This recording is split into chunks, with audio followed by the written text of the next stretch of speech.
Bonjour à tous, bienvenue sur Xamcast, le podcast qui parle de Neuchâtel Xamax, fait par des fans pour des fans.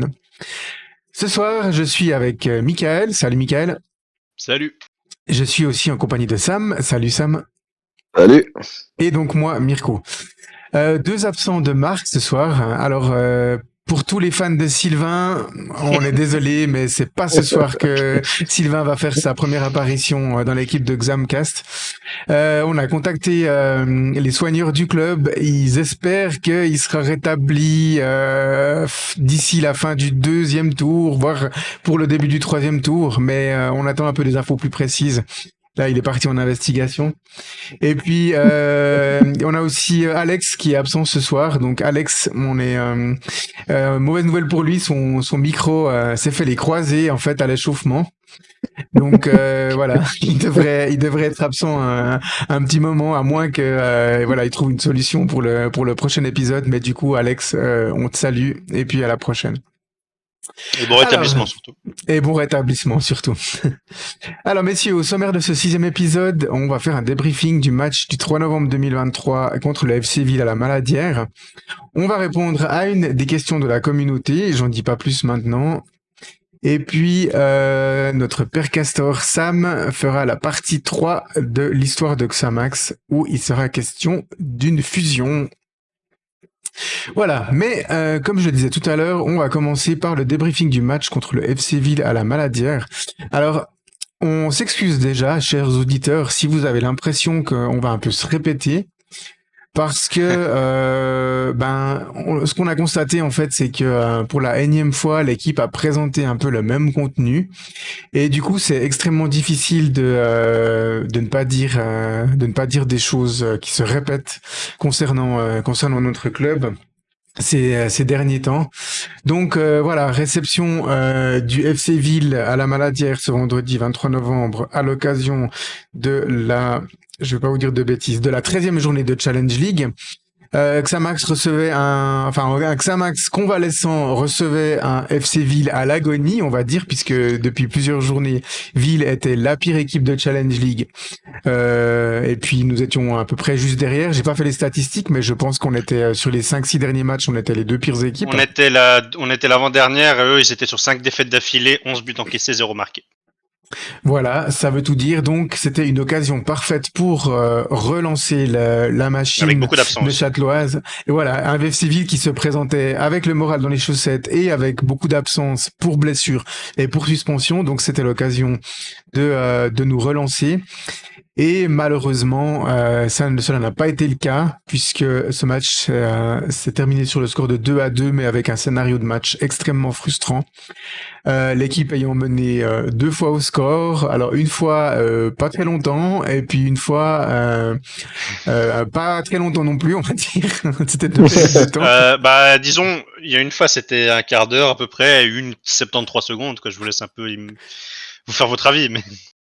Donc voilà, je vais vous lire, messieurs, quelques florilèges de réactions qu'on a reçues de la part de nos internautes. On a Thomas Thomas, lui, il a été extrêmement bref, il a dit nul. Ensuite, on a eu une réaction. On a eu deux Grégoire qui se sont manifestés. Donc, on a Grégoire M qui lui a dit que la relégation est proche avec ses non-victoires. Et puis, on a Grégoire J qui lui a dit frustrant. On salue les Grégoire. Ouais, on salue les Grégoire. Ensuite, on a Victor qui commence à réagir beaucoup à nos podcasts. Ça nous fait plaisir. On te salue, Victor. Comme d'habitude, on craque à la dernière minute.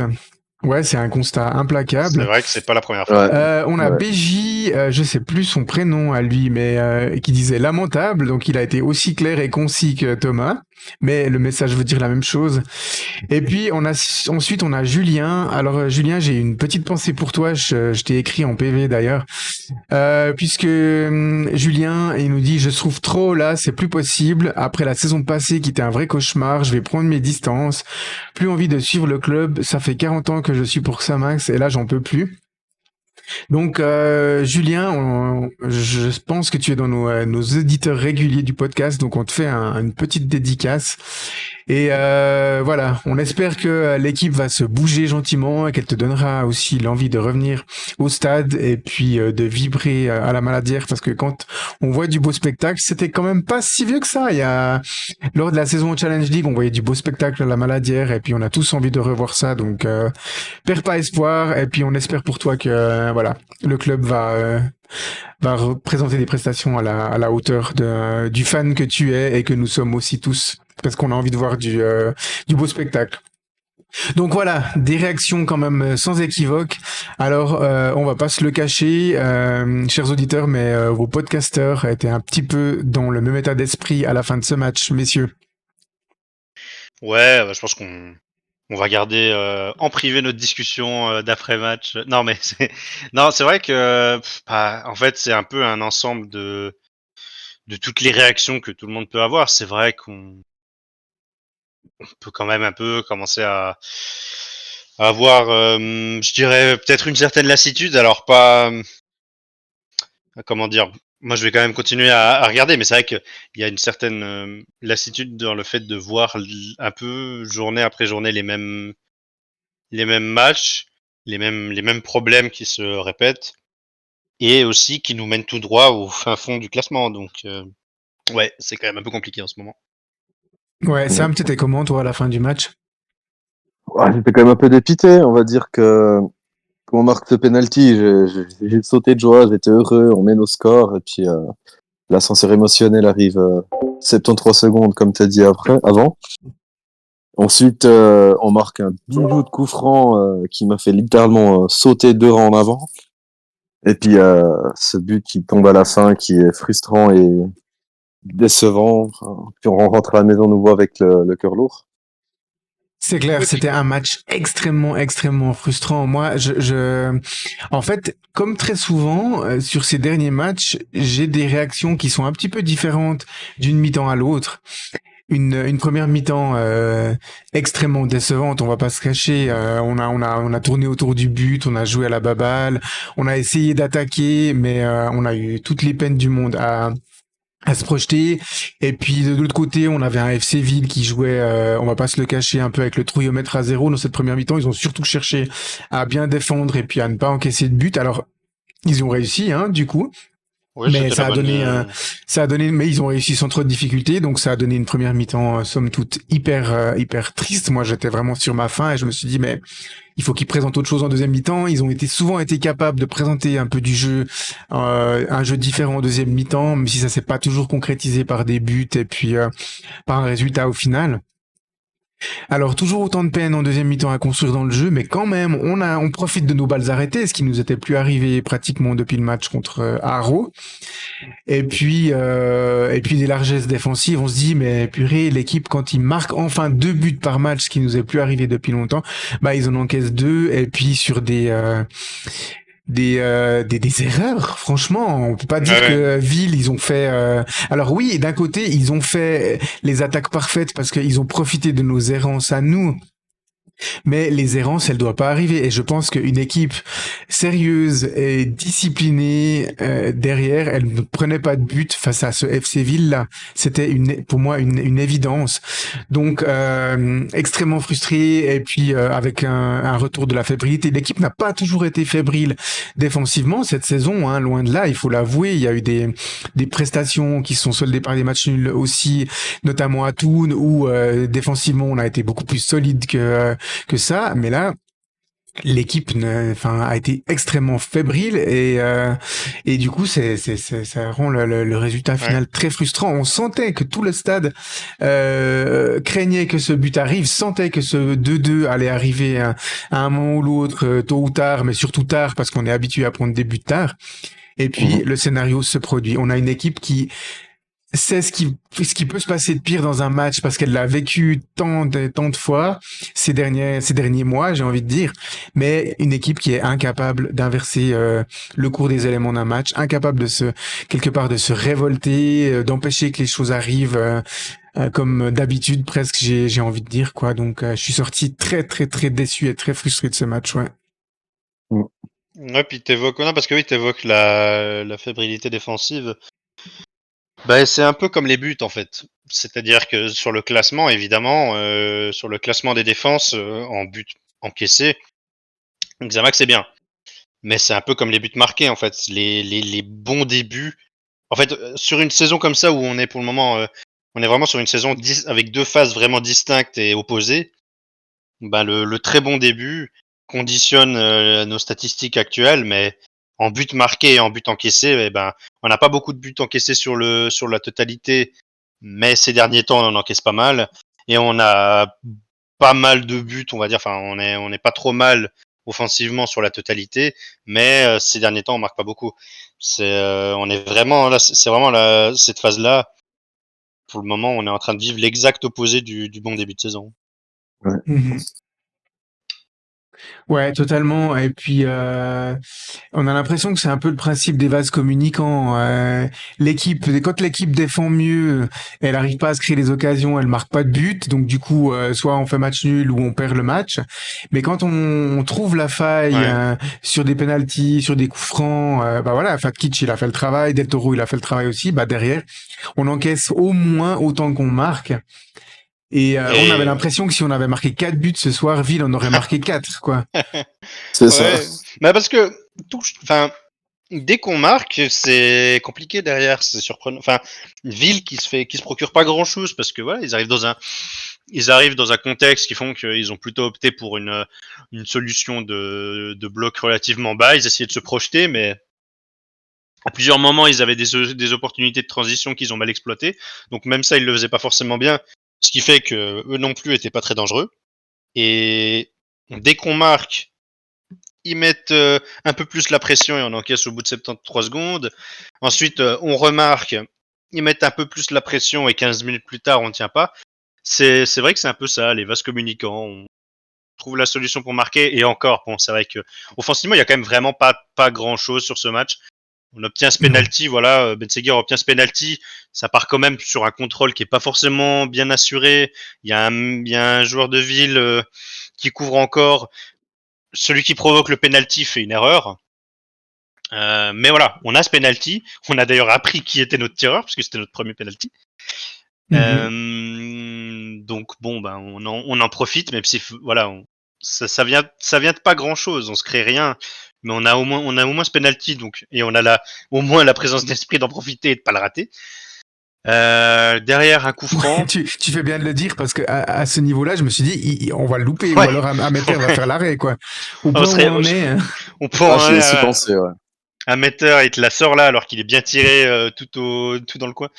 Non mais et ensuite oui il y a ce coup franc où là encore on s'est rien créé mais voilà on obtient ce très bon coup franc et on le met donc même dans un match décevant offensivement on a quand même réussi on a quand même tiré le mieux de ce qu'on a eu et ça doit te permettre de gagner des points à un moment donné parce que les buts qu'on prend c'est quand même une vraie déception quoi.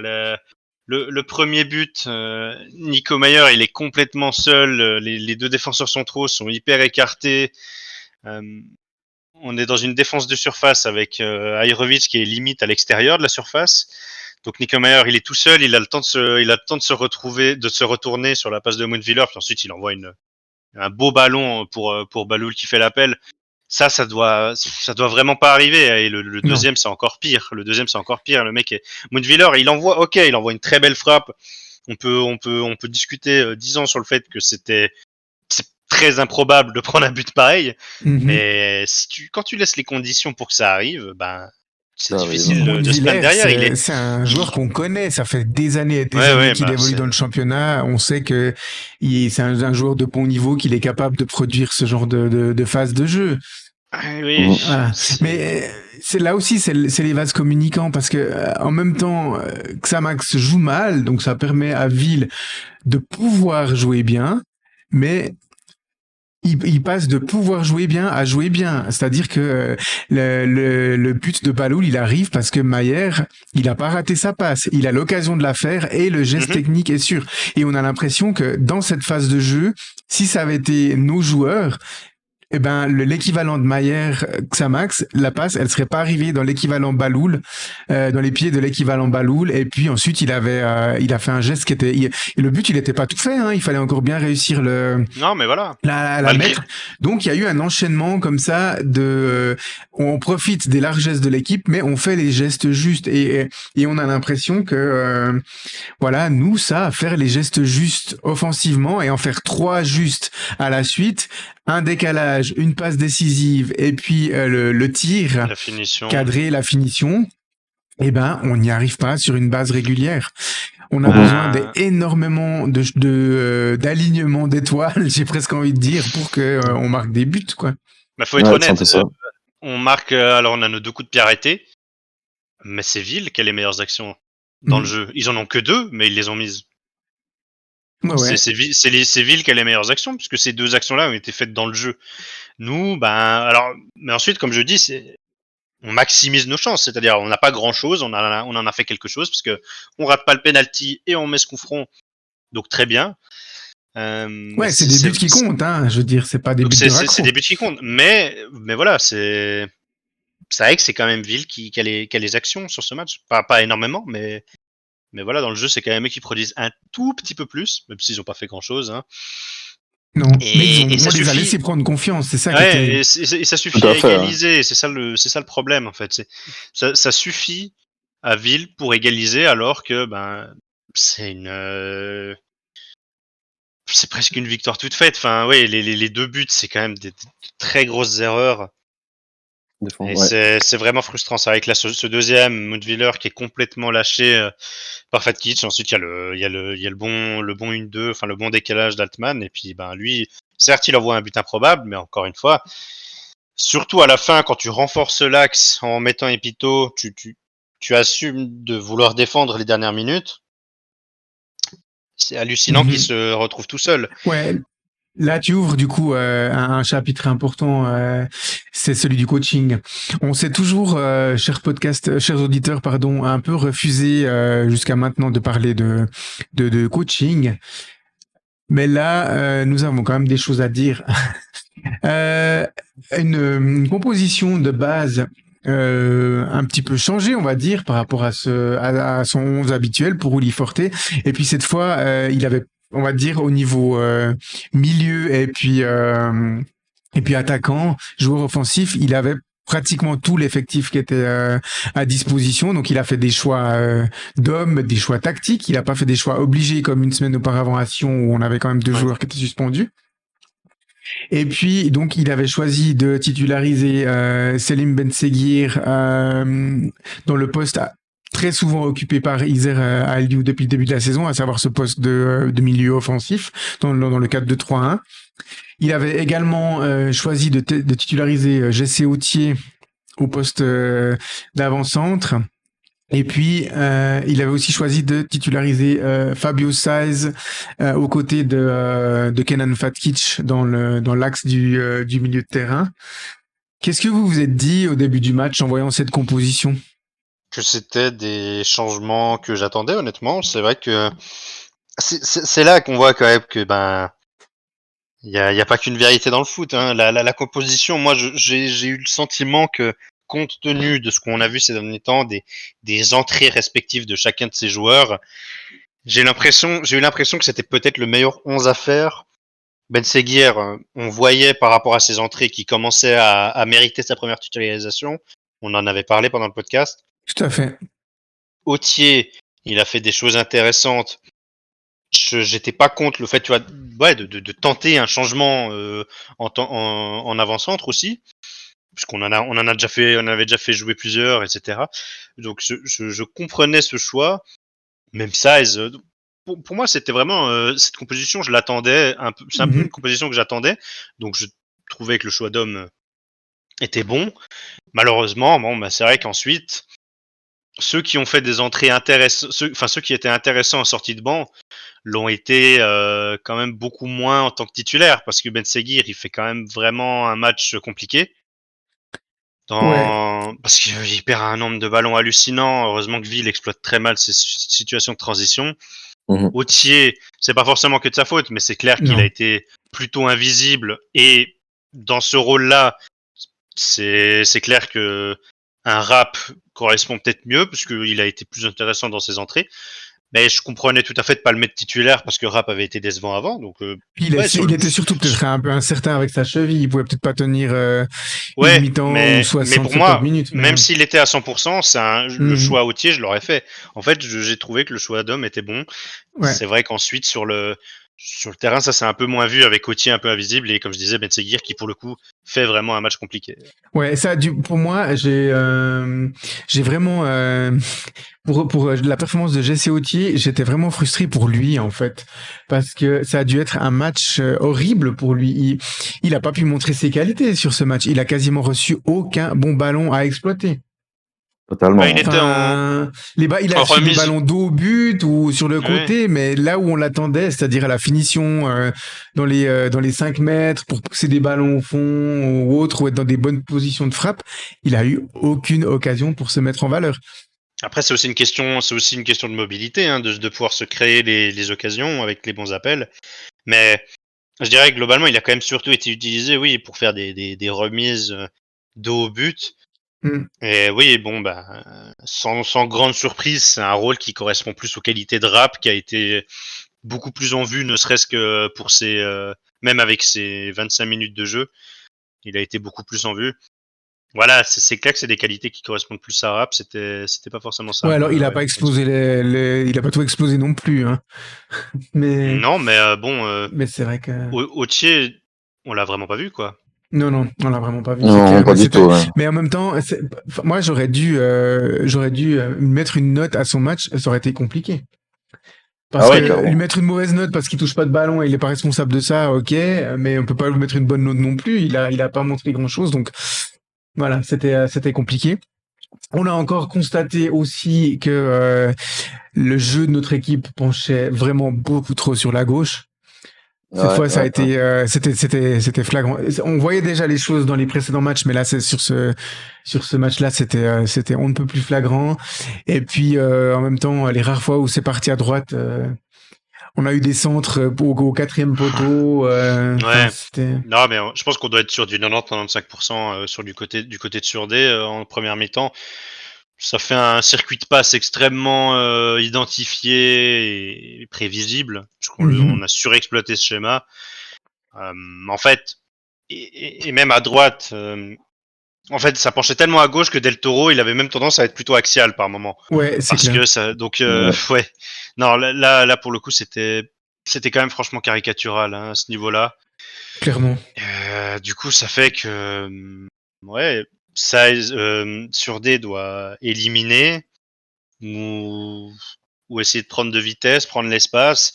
Il se retrouve du coup à devoir faire des passes où c'est difficile d'entrer ne serait-ce que dans la surface, où il est proche de la ligne de but adverse. Et il n'y a pas beaucoup de solutions. Et donc, ouais, on a cette tendance à tourner autour des 16 mètres. Non, là, ça a été encore plus fort à ce niveau-là. C'était ça pendant presque toute la première mi-temps et bah, c'est pas, il y a pas besoin de chercher beaucoup plus loin. Effectivement, là, on a aucune vraie action concrète. Une belle tentative de Del Toro, mais c'est un truc un peu plus individuel. Et voilà, il y a pas d'action. Non, non, c'est vraiment hyper frustrant de voir l'équipe tout le temps jouer de cette manière-là parce que du coup, on essaye de passer sur des attaques placées et ça fonctionne pas. Ça ne fonctionne pas parce qu'en face, on a des blocs qui bougent bien de gauche à droite. C'était le cas de Ville, mais c'était le cas de tous nos adversaires juste avant. Il y a des moments dans le match où je me suis un peu focalisé sur le positionnement des adversaires et on les voyait très bien. Hein, la défense, le milieu de terrain, il coulissait de gauche à droite, il bloquait les possibilités de passe sur les côtés et puis du coup soit on repartait en arrière et on essayait de passer de l'autre côté mais ça marchait pas non plus et ça finissait soit par un long ballon ou une passe imprécise et puis ils récupéraient le ballon. Alors ils en ont pas fait grand chose comme souvent nos adversaires n'en ont pas fait grand chose parce que on a quand même eu, c'est ça aussi le constat qui est un peu tragique, c'est que on a fait 2-2 contre ce FC Ville, on a fait 1-1 contre le Stade Lyonnais, on a fait 1-1 contre Bellinzone, on a perdu 2-1 contre Baden, 4 matchs à la Maladière, où une équipe en forme de Xamax gagnait ces 4 matchs. C'était 4 matchs, Ouais. 12 points, sans aucune discussion possible. On a eu des Mhm. adversaires... Alors attention, hein, chers auditeurs, on ne peut pas non plus cracher sur nos adversaires et puis dire que ils sont mauvais, mais ils ont joué avec leurs armes, on va dire, Mais contre nous à la Maladière. Et puis actuellement, les armes de nos adversaires suffisent à ramener quelque chose de la Maladière, 1 point ou 3 dans le cas du FC Baden.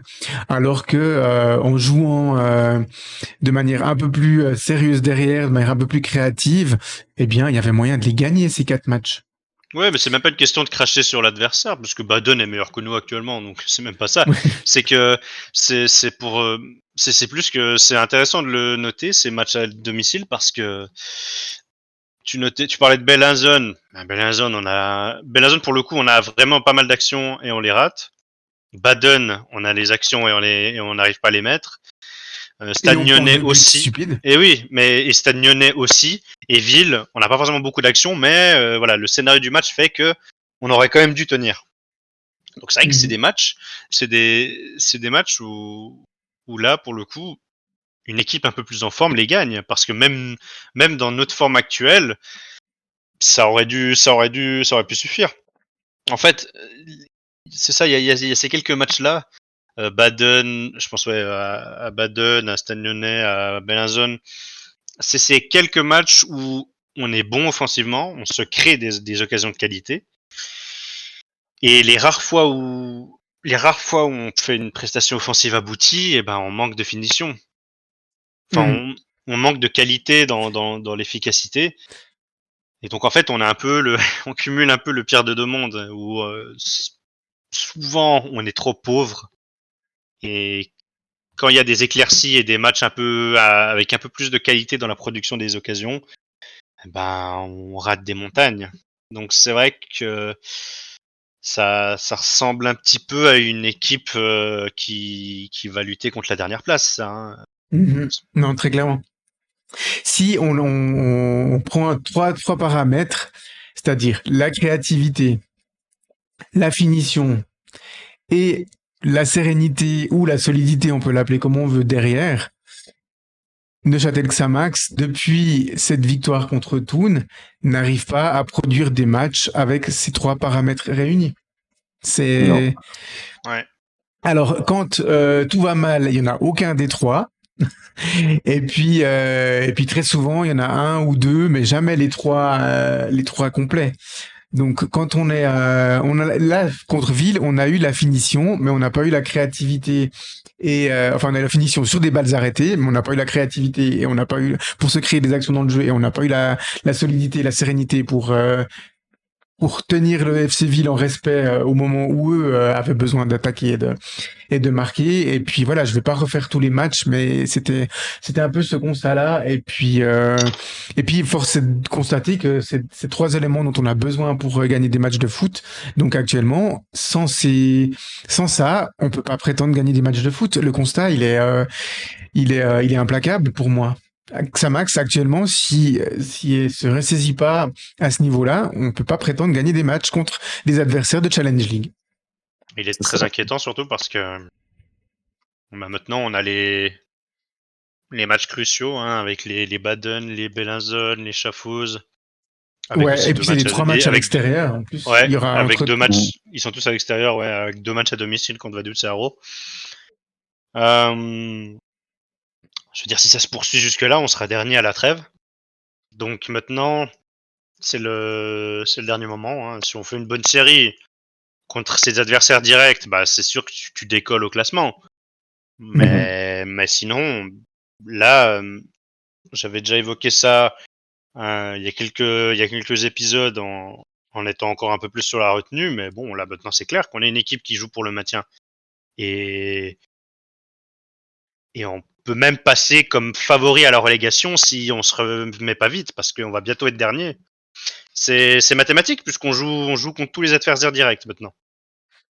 Donc on Ouais, sera bientôt alors le dernier si on classement est continue à tellement perdre. serré que tout le monde sera les adversaires directs, sauf tout Oui, Nation bientôt. mais tu joues les mecs de derrière, Mais en ouais, fait, c'est ça que je dis. ouais, Tu joues c'est ça. Benhazen et Chafouz, bah voilà, tu joues Benhazen et Chafouz, s'ils te prennent 3 points, si les deux te prennent 3 points, bah ça va être très très très compliqué. On est à 5 points de Chafouz, ça va aller très très vite si la série se poursuit. C'est clair. Et puis si Ouais, l'équipe ouais. termine le deuxième tour, donc la mi-saison à la dernière place, je pense que les specs de la saison dernière, enfin on en reparlera en En temps temps voulu voulu. quand on fera le débriefing du match contre le FC Arrow. C'est le FC Arrow qui sera le dernier match Mhm. de ce Ouais. deuxième tour. Donc voilà, on va pas trop tirer des plans sur la Non, mais comète, c'est vrai mais que on est très mais inquiet. Et mais je c'est pense que vous ça. l'êtes aussi, chers auditeurs. Ouais, bah je pense parce que là maintenant on peut plus se cacher en fait parce que il n'y a pas de malchance, on mérite ce qui nous arrive pour le moment et ouais, je pense que tout le monde est conscient maintenant hein, que Xamax peut pas viser beaucoup plus haut actuellement.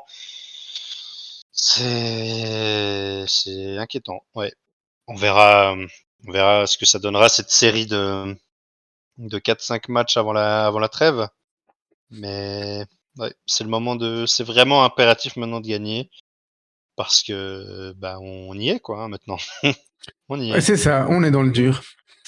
Voilà, je pense que ça peut gentiment clore la Ouais. partie liée au débriefing du match. On pourrait en parler encore à un moment, mais on arrivera à faire des répétitions. Donc on espère que pour l'épisode 7 et le débriefing du match contre Baden, on aura d'autres choses à vous dire, en tout cas.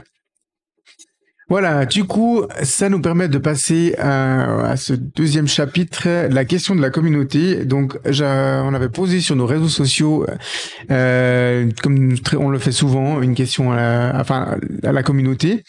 Et puis, pour cette semaine, nous avons choisi de retenir la question de Bastien. On te salue, Bastien. Du coup, sa question était la suivante. À quoi s'attendre pour le futur du club? Quelle est la vision à long terme? Alors, euh, pour ce qui est de la vision à long terme, bah, nous ne sommes pas Jean-François Collet ou Christophe Moulin, donc on peut pas forcément y répondre. À quoi s'attendre pour le futur du club? On peut peut-être y répondre, en tout cas partager un peu nos impressions. Donc, pour commencer à répondre à cette question, alors Michael, je sais que tu étais au dernier match de préparation contre le FC La Chaux-de-Fonds, et la présentation de l'équipe, puisqu'on y a assisté ensemble. Ouais. Sam, est-ce que tu as eu l'occasion de voir ce match ou pas du tout? Match de Moi, j'y étais, ouais. préparation. Tu y étais Ouais, j'y aussi, étais. hein. Ouais, Du ouais. coup, tu as entendu le discours de, enfin, nous avons tous entendu le discours de Jean-François Collet quant aux ambitions de cette saison 2023-2024. Mhm. Mhm. Donc, tu te souviens, Sam, ce que c'était? Ou bien Ouais, je me rappelle plus du tout, non. tu te Bah, rappelles plus? Ouais, ouais. Non. C'était. Alors, nous, on se souvient avec avec Michael hum, parce qu'on s'est regardé avec des yeux un peu bizarres pour être gentil. L'objectif, en fait, cette saison, d'un point de vue sportif, on n'a pas eu l'impression qu'il y en avait un. c'était pas vraiment défini. C'était pas vraiment défini. Si Et ce n'est de passer une puis, saison plus tranquille. c'est ça. En gros, ce qu'on a retenu, c'est nous voulons passer une saison plus tranquille. Donc ça sous-entend ne pas se battre contre la relégation. Ouais. Et puis prendre du plaisir. Le plaisir, ouais. Prendre du plaisir. Donc Une notion qui a été évoquée plusieurs fois pendant à ce c'est moment-là. ça. Alors moi personnellement, c'est quelque chose qui m'avait un peu surpris parce que j'ai l'impression que prendre du plaisir, qu'on soit dirigeant, joueur du club ou supporter, c'est un objectif implicite. Ça doit arriver chaque saison. C'est pas un objectif comme ça qui doit être posé à l'équipe en disant voilà on fait une réunion d'avant-saison, de pré-saison pour poser les objectifs puis on leur dit comme ça. C'est de prendre du plaisir. Moi j'ai Disons que l'impression que c'est comme ça. c'est un peu flou, quoi. C'est un peu rien Ouais, dire de dire. c'est un objectif un peu ouais flou, mais qui devrait faire partie de tout club de foot qui se respecte. Donc voilà, moi j'étais un peu surpris. Et toi, tu te souviens, Michael, comment t'étais quand t'as entendu ça? Bon, déjà, c'est vrai que bah, ça faisait un décalage par rapport à la saison cauchemardesque qu'on est de vivre. Non, bah en fait, le fait de pas avoir d'ambition sportive franchement assumée, ça me surprenait pas parce que on a été la pire équipe de Challenge League l'année passée. Mais c'est vrai que c'est pas. Quand on dit ça, on n'a rien dit, quoi. Quand on dit qu'on veut juste, qu'on espère surtout redonner du plaisir.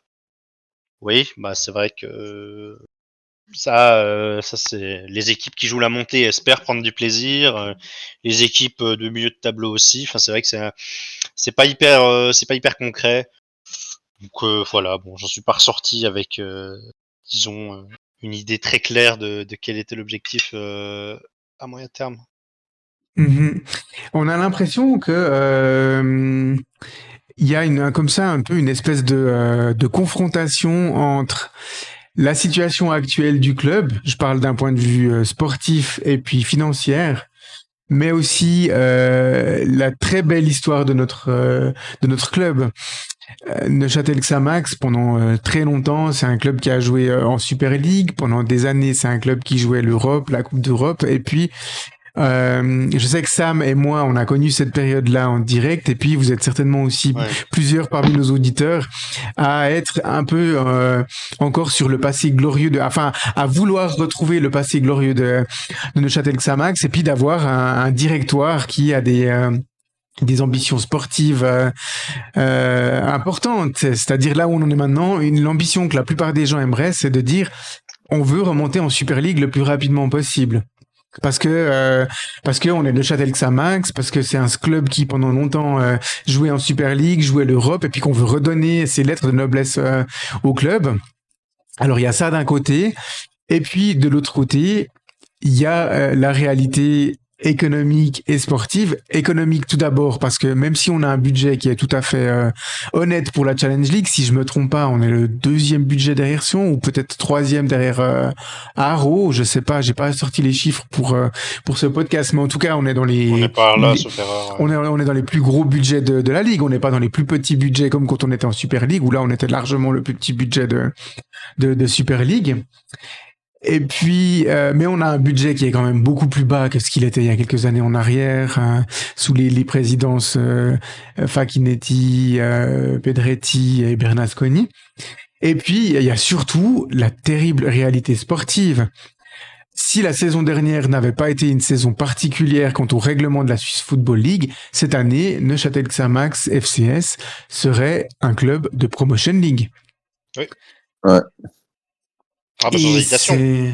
Ouais, sans hésitation. Et puis, oui, parce qu'on a terminé dernier de Challenge League et pendant des années avant nous et sans doute des années après nous, la dernière place de Challenge League est sanctionnée par une relégation en Promotion League. C'est un peu bateau de dire ça comme ça. Mais donc, on est passé à ça, vous le voyez pas, chers auditeurs, mais je montre très petit vraiment avec mes doigts, à ça de chuter en Promotion League et puis de voir notre budget réduit, de passer à un stade un statut de semi-professionnel, voire même de amateur. Donc, on pouvait pas non plus avoir des ambitions sportives démesurées par rapport à où on venait. Donc, d'un côté, je pense que c'est très difficile actuellement dans le statut de dirigeant à Neuchâtel Xamax de pouvoir avoir des grandes ambitions en tenant compte de la réalité. Mais, il y a un mais.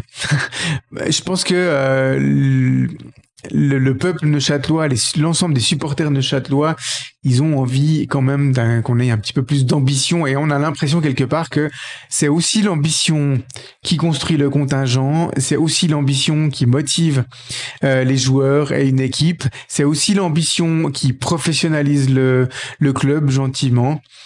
Et voilà, on a l'impression que cet aspect-là, il pêche et puis il nous empêche d'avoir une vision à moyen long terme clairement définie. Je sais pas ce que vous en pensez, Michael. Ouais, en fait, alors déjà ça c'est une bonne remarque par rapport à l'ambition. Et je le note d'autant plus que moi, ayant surtout connu des années compliquées avec Xamax, je suis pas. Ouais, c'est vrai que j'ai pas forcément connu des années glorieuses, donc j'ai moins en tête. Xamax résonne moins en tête comme passé glorieux, et donc de fait, quelque chose d'absolument incompatible avec le fait de ne pas avoir de grosses ambitions. C'est-à-dire que moi, je serais prêt à, enfin, je suis à peu près au fait de la réalité. Enfin, je suis conscient que l'équipe va, que la montée c'est compliqué à avoir comme ambition, etc. Je, je, je sais pas, je m'attends pas forcément, je m'attends même pas à une montée peut-être hyper rapide. Je m'attends pas à ce que le club soit le plus ambitieux, mais là où le bas blesse, c'est quand même que on n'est pas un club qui a juste pas l'ambition de monter en Super League et qui se complaît dans la Challenge League. On est un club depuis plusieurs années qui qui est à 2 doigts de tomber en Promotion League. Donc on est dans les pires clubs de Challenge League. C'est là qu'il y On est en a souffrance, on est un club en souffrance. ouais, et c'est là qu'il y a un problème en fait, parce il y a un monde, il y a un monde entre des gens qui veulent qui espéreraient que le club soit extrêmement ambitieux, qui veut absolument monter, etc. En plus dans une super maintenant que le Super League est à 12, etc. Ceux qui se disent je peux comprendre qu'on fasse des années en Challenge League, etc. Si on arrive à développer un projet intéressant, ça me va. Il y a un monde entre ça et le fait de chaque année devoir souffrir pour se maintenir. Et ça, c'est vrai que ça, pour un club comme Xamax, c'est quand même, il y a quand même vraiment un problème parce que c'est pas les équipes qui d'habitude ces dernières années sont descendues ou ont du mal à se maintenir. C'est celles qui avaient des budgets compliqués. Kriens a fait l'exploit de se maintenir 2 saisons avant de passer une saison très très compliquée. Là, on a des très petits budgets comme le FC Baden actuellement. Et c'est vrai que Xamax, le fait que Xamax ne soit pas capable d'être un club stable de Challenge League, c'est quand même ça, c'est pas pardonnable parce que ne pas pouvoir monter tout prochainement en Super League. Certains peuvent dire que voilà, il faudrait être plus ambitieux, c'est un avis, pourquoi pas. Mais moi, je pourrais l'entendre. Être un club qui est vraiment hyper instable, même en Challenge League, là c'est compliqué parce que je rappelle quand même que après notre descente en Super League, on se maintient à la dernière journée. On fait une saison tranquille, milieu de tableau, on est 6e. On se maintient grâce à un barrage qui aurait jamais dû exister, qui n'a jamais existé sauf cette année précise. Et maintenant, on est à nouveau enlisé dans la lutte pour le maintien, en tout cas jusqu'à nouvel ordre. Évidemment que dans 2 émissions, on sera plus optimiste si on a fait 6 points, mais voilà, vous voyez ce que je veux dire. Ouais. Donc le schéma est en train de se répéter.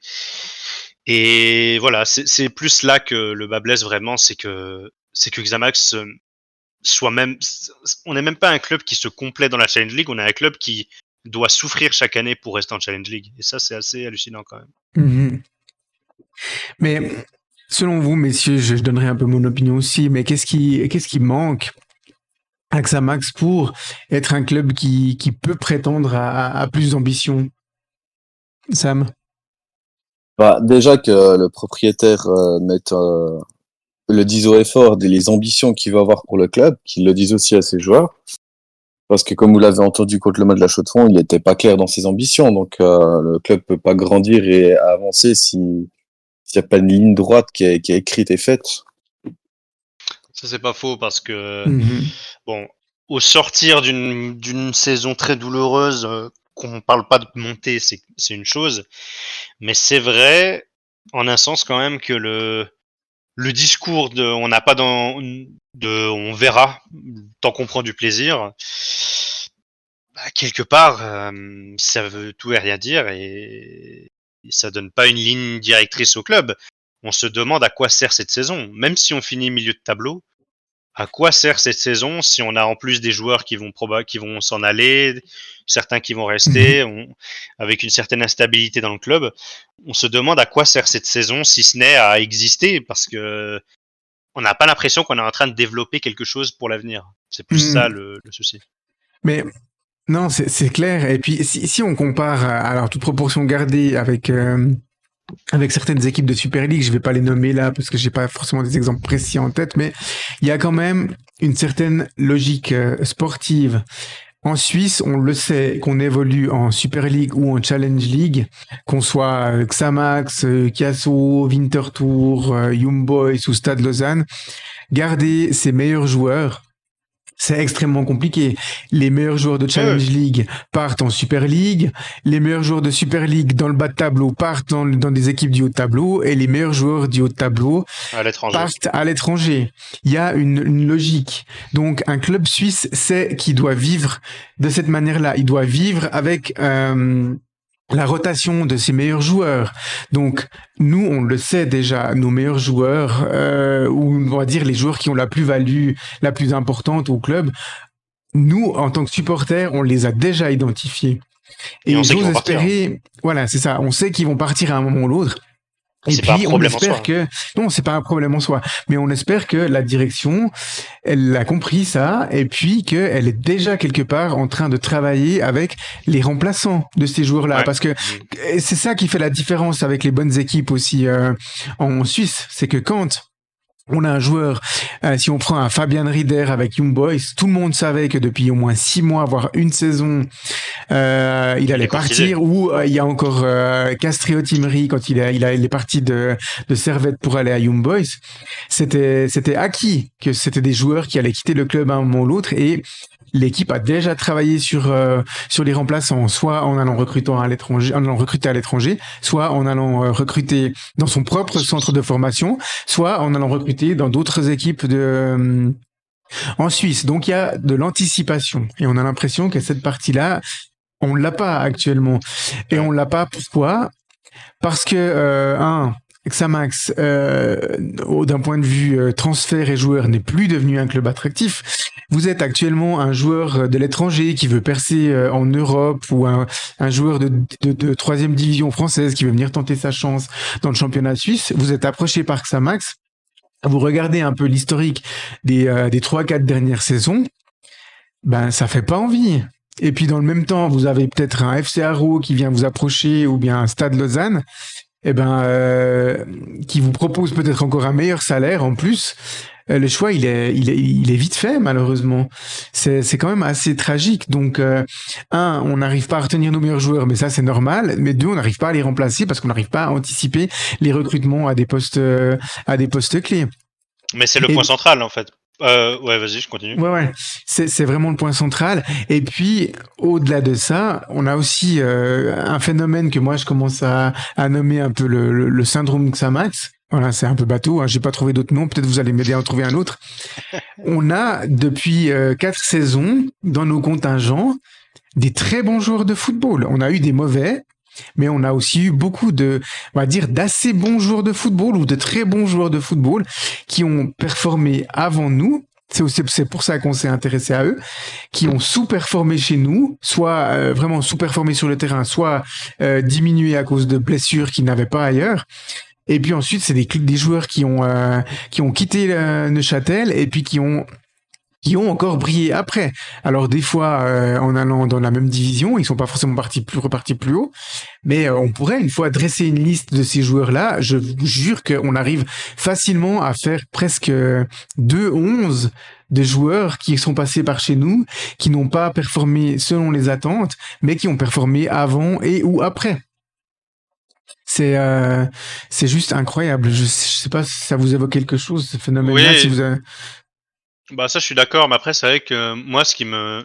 Là où je te rejoins encore plus, ça, je suis d'accord, mais le point central, et c'est hyper intéressant que tu en parles, bah, c'est la planification, parce que c'est normal de perdre ses meilleurs joueurs, et en fait, personne s'attend à ce que nos jeunes restent ad vitam aeternam, et c'est absolument pas la question, et en fait, c'est pas voilà, quand le club vend, on critique pas, il y a pas la critique, si la critique s'il y en a, c'est pas de dire on a vendu ce joueur donc on va s'affaiblir, donc c'est un problème, parce que c'est une réalité, c'est la réalité du foot. Un club de Super League veut ton joueur, et ben Lucerne veut Belloco, et ben Belloco a de grandes chances de vouloir partir à Lucerne lui aussi, et donc tout le monde trouve un commun accord et il part.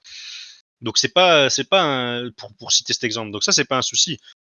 Mais par contre, c'est vrai que c'est la planification ensuite la question, parce que sinon c'est un éternel recommencement où tu t'affaiblis et où tu refais des équipes de A à Z année après année. Si chaque vente n'est jamais remplacée par par des joueurs que t'as identifiés, parce que tu as la bonne planification pour faire un cycle, parce que c'est la réalité de beaucoup de clubs de devoir vendre. Et beaucoup de clubs s'en sortent très bien, même en vendant chaque année des joueurs. Donc c'est vraiment pas le problème de devoir vendre ces joueurs. Mais à Xamax, faut quand même dire que c'est un éternel affaiblissement nos ventes de joueurs qui sont jamais vraiment remplacés. Et ça donne vraiment l'impression de régulièrement recommencer de 0 à 11. Et ça donne vraiment pas la sensation qu'un projet clair et, et indiqué, vraiment indiqué, clair et assumé par les dirigeants est mis en place. Parce que chaque année, c'est toujours un peu le même souci. Et avec ça, on peut pas ne serait-ce que donner une date en disant on espère monter dans X années, etc. parce qu'on développe quelque chose. Puisqu'en fait, il n'y a pas, c'est pas tant un projet qui se développe, un peu, c'est un peu là où j'en venais en disant à quoi sert cette saison. Puisque à quoi a servi la saison Binotto quand tu perds ensuite des bons joueurs qui sont à chaque fois mal remplacés. C'est toujours le souci et c'est super intéressant là ce que tu disais Mirko là-dessus, c'est la planification, le souci et qui nous donne vraiment l'impression qu'il n'y a pas un projet clair Mhm. qui mène Et, quelque part le club. et qui dit projet peu clair, ben du coup c'est difficile de se projeter dans le futur. Actuellement, si on Ouais. devait répondre à la question où sera Neuchâtel Xamax dans 3 ans, c'est L'ambition, c'est déjà de impossible. se maintenir, quoi. Oui. Mhm. C'est, c'est un problème déjà. C'est déjà un problème pour planifier de jamais savoir dans quelle ligue tu vas jouer. Parce que chaque année, on sait, enfin, la saison Binotto avec Kriens qui a fait le record historique du moins de points, ok. Mais sinon, chaque année, on ne sait jamais dans quelle ligue on joue l'année d'après, quoi. Je veux dire, C'est le ça. maintien à Kiasso qui se joue à la fin, le barrage où dès la mi-saison on savait déjà presque à l'avance qu'on allait y aller, et cette saison si dans quelques matchs on flirte très franchement avec la dernière place, là aussi on tiendra de nouveau les mêmes discours concernant les joueurs qu'on doit prolonger ou non, c'est on attend de voir dans quelle catégorie on joue. Et ça fait aussi partie du problème, puisque c'est presque chaque année la même chose. Presque chaque année, on ne sait pas dans quelle catégorie on évoluera la saison suivante. C'est aussi compliqué pour planifier. Mhm. Très clairement. Donc, pour terminer cette chronique, en un mot, donc les ambitions, pour ma part, je vais me mouiller un petit peu. Allez, stabiliser le club en Challenge League sur 2, 3 saisons, et puis ensuite jouer la montée sur la 4e, 5e saison. Je suis un peu pessimiste, mais voilà, je prends un avertissement pour pessimisme, c'est pas grave. Sam, Michael, en quelques mots, vos ambitions, si Je vais vous prendre pouvez un en carton formuler. rouge alors, parce que moi déjà cette année il faut qu'on se maintienne. Ça va pas être si simple. Je commence quand même sérieusement à avoir peur. Il y a quelques émissions, j'en parlais avec de la retenue en voulant éviter le plus possible de faire l'alarmiste alors on en était très loin de cette réalité. Je commence quand même sérieusement à m'inquiéter de l'avenir de ce club dans le monde professionnel, parce que c'est chaque année, c'est quand même presque chaque année pareil. Et donc déjà il faut qu'on se maintienne.